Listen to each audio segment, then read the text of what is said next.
You don't need to worry about that कि कैसे होगा नहीं होगा, सबने किया है, हो जाता है। 75% तो कुछ भी नहीं है। बोर्ड्स को जेई के साथ लाइक मैनेज करने के लिए एक इंपॉर्टेंट चीज़ है कि बोर्ड्स और जेई के कुछ सिलेबस ओवरलैप होते हैं, एंड ओवरलैप सिलेबस में जो चीज़ें होती हैं आप वहीं भी पढ़ लो, because 90% 90 more for JEE Mains it is like more than 90% syllabus is same. So आपको बस इतना फोकस करना है कि क्वेश्चंस के लेवल डिफरेंट होते हैं ऑब्वियसली, बट क्वेश्चन का लेवल अगर आपने डिसाइड कर लिया जेई में इसके हिसाब से कर लिया क्वेश्चन, तो like syllabus is almost same, so you can continue with that.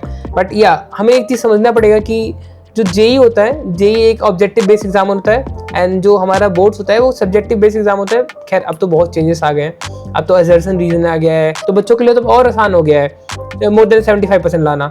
So this is thing कि ओवरलैप सिलेबस को पढ़ लो, एंड जो चीज़ें जो नॉन जेई सब्जेक्ट्स हैं लाइक इंग्लिश एंड जो भी सब्जेक्ट्स हैं उनको एक डेडिकेटेड टाइम देना पड़ेगा, एंड आपका हो जाएगा। तो अब हमने ये समझ लिया कि हम बोर्ड और जेई को कैसे मैनेज कर सकते हैं, बट काफ़ी बच्चों का ये डाउट रहता है कि फ़ायदा क्या है बोर्ड में अच्छे मार्क्स स्कोर करने का, तो इसमें थोड़ा सा आप कुछ बताओ। ये तो सर ये नेवर एंडिंग फाइट है। जैसे हम लोग बोलते हैं कि यार लाइक क्या फ़ायदा मम्मी, मैं तो आईआईटी की तैयारी कर रहा हूँ, क्या फ़ायदा मेरे को बोर्ड्स में अच्छे नंबर ला के।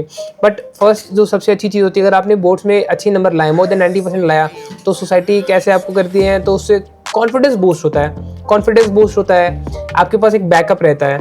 लाइक अगर इफ़ यू लाइक अब प्रिपेयर नहीं हो कि लाइफ में क्या होगा नेक्स्ट, आपको पता नहीं है, मान लो अगर आईआईटी नहीं तो क्या, देन अगर आईआईटी नहीं हुआ तो उसके बाद अगर आपके मार्क्स अच्छे होंगे तो डीयू के कितने सारे अच्छे कॉलेज हैं जिसमें 98 परसेंटाइल में एंट्री होती है, तो वो कॉलेज आपको मिल सकते हैं। इवन आपका आईआईटी में सिलेक्शन हो गया है, या फिर बहुत सारे इंजीनियरिंग स्कॉलरशिप्स होते हैं जिसमें आपके बोर्ड्स के मार्क्स कंसिडर किए जाते हैं, जिसमें मेरिट कम्स मीन स्कॉलरशिप होता है, उसमें आपके बोर्ड्स के नंबर कंसिडर किए जाते हैं। एंड इवन सबसे बड़ा चीज़ है जो आईआईटीएंस होते हैं, most of the IITians IIM जाते हैं। Correct. अगर आप आईआईटी भी आ गए, फिर फ्यूचर में आपको आईएम जाना हुआ एंड आपके मार्क्स कम है बोर्ड्स में, you are not going to convert like IIM. तो सूरज, क्या ये पॉसिबल है कि बच्चे जेई की प्रिपरेशन के साथ साथ 95% अपने बोर्ड एग्जाम में स्कोर कर सकते हैं? ऑब्वियसली 100% ये पॉसिबल है, और बहुत लोग करते हैं। मतलब मोस्ट ऑफ द टॉपर्स जिस आपने देखा होगा जिनकी ऑल इंडिया रैंक 100 आती है, 200 आती है, उन्होंने ऐसा किया होता है। उनकी ऑब्वियसली जो अब देखते होंगे ना कि यार हम नॉर्मल जो मीडियोकर बच्चे होते हैं वो बोलते हैं कि यार मैं तो बोर्ड्स कर रहा हूँ तो जेई नहीं हो रहा है, जेई कर रहा हूँ तो बोर्ड्स नहीं हो रहा है। बट जितने भी टॉप 100 रैंकर्स होते हैं वो जेई में भी लाइक टॉप 100 रैंक लाते हैं, और लाइक बोर्ड्स में भी मोर देन 95% नंबर लाते हैं। I have seen lot of people. But इसका मतलब ये नहीं है कि जिनके नंबर कम आ रहे हो वो जेई में नहीं अच्छा कर सकते हैं, ऐसा होप मत छोड़ना। बट ये कैसे करते हैं? अब हमारा ये सेम डाउट होता है, अगेन द सेम कुछ चीज़ें होती हैं कि पहले आपको प्रॉपर टाइम मैनेजमेंट होना चाहिए। आपके पास जो नॉन जेई सब्जेक्ट्स हैं उनको आप प्रॉपर टाइम एलोकेट करते हो कि नहीं। And I guess for some subject अगर आप लास्ट के 10 to 20 डेज में, 20 days not 10 days, last exam के 20 डेज में अगर आप प्रॉपर रिविजन करते हो, प्रॉपर रिविजन इंपॉर्टेंट है, बिकॉज जो बोर्ड एग्जाम होता है उसमें प्रेजेंटेशन स्किल इंपॉर्टेंट होती है, जिसकी हैंड राइटिंग अच्छी होती है। बेसिकली लड़कियों के आपने देखा होगा बोर्ड मार्क्स अच्छे आते हैं लड़कों से, क्योंकि उनकी हैंड राइटिंग बहुत अच्छी होती है, उनके प्रेजेंटेशन स्किल्स बहुत बेटर होते हैं लड़कों से, तो लड़कियों के बोर्ड एग्जाम में मार्क्स अच्छे आते हैं। एंड प्रेजेंटेशन स्किल फर्स्ट जो आपको इंपॉर्टेंट रहना चाहिए।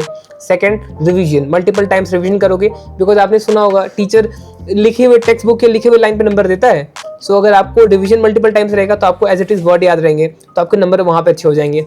थर्ड, जो ओवरलैप चैप्टर्स है, मैंने आपको पहले ही बताया, ओवरलैप चैप्टर्स को पढ़ना है and easy level description based question के हिसाब से प्रैक्टिस करना है, ये हो जाएगा। And the fourth and most important thing is confidence रखना है खुद पे। सबसे बड़ी बात है, बच्चों के में ऐसे लोग बोल देते हैं ना कि यार आपका बोर्ड्स में मार्क्स अच्छे नहीं आएंगे, और वो कॉन्फिडेंस लूज कर देते हैं। तो कॉन्फिडेंट रहना बहुत ज़्यादा जरूरी है, सारी चीज़ों से ऊपर रहना है, कॉन्फिडेंट रहना कि नहीं मैं कर सकता हूँ। अगर आपने ठान लिया आप कर लोगे तब कर लोगे। एंड इसमें मैं एक चीज़ ऐड करना चाहूँगा, जेई एंड बोर्ड एग्जाम इन दोनों में मॉक टेस्ट देना काफ़ी ज़्यादा इंपॉर्टेंट है। मॉक टेस्ट, या सर ये मैं मेन पॉइंट ये भूल रहा था कि प्रीवियस ईयर क्वेश्चंस लाना। अगर प्रीवियस ईयर क्वेश्चंस आपने कर रखे हैं, प्रीवियस ईयर बोर्ड पेपर पता है सर, आपने खुद भी बोर्ड दिया, हम सबने दिया है, 90% पेपर रिपीट होता है हर साल। तो प्रीवियस ईयर क्वेश्चन तो 100% करना है, और वो छोड़ दिया तो भाई फिर तो प्रॉब्लम होगी। Previous year question is must. तो सूरज, लाइक जो बच्चे अभी बोर्ड और जेई की प्रिपरेशन कर रहे हैं, उनको मोटिवेट करने के लिए आप लास्ट में एक लाइन बोल दो। मोटिवेट तो खैर क्या ही करेंगे, इतना याद रखना कि आपकी सक्सेस देखने के लिए ना आपके घर पे आपके पेरेंट्स तैयार बैठे हैं, क्योंकि सारी दुनिया बैठी है, देख रही है कि ये कुछ नहीं कर पाएगा। आपके पड़ोसी बोल रहे हैं यार ये तो टाइम वेस्ट करता है, बट सिर्फ आपके पेरेंट्स हैं जो दिन रात मेहनत कर रहे होते हैं और चाहते हैं आपको सक्सेसफुल होना देख के। तो यार किसी एक्सटर्नल मोटिवेशन की जरूरत नहीं है आपको, आपके घर में आपके मोटिवेशन बैठे हुए हैं। और हमेशा याद रखना कि सिर्फ आपको लग रहा होगा कि यार मैं ही स्ट्रगल कर रहा हूँ, बट स्ट्रगल जो करेगा ना, क्योंकि जब तक सोने को ताप नहीं लगता सोना चमकता नहीं है।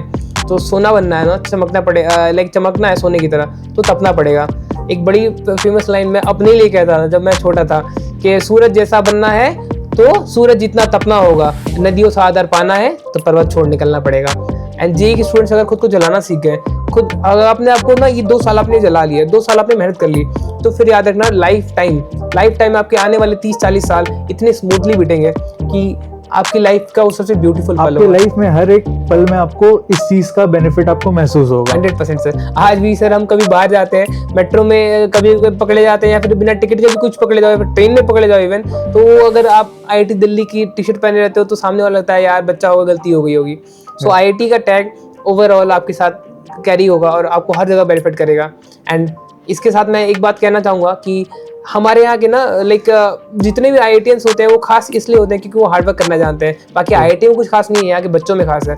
अगर आप तपने के लिए तैयार हैं, आप मेहनत करने के लिए तैयार हैं, IIT आपके लिए तैयार है। करेक्ट। तो गाइज इसी के साथ इस वीडियो को एंड करते हैं। I hope you all like this video. अगर आपको वीडियो अच्छा लगा हो तो इस वीडियो को लाइक करो, चैनल को सब्सक्राइब करो एंड अपने सारे फ्रेंड्स के साथ इस वीडियो को शेयर करो। बिकॉज अगर आप दूसरों को भला करोगे तो कोई आपका भला करेगा।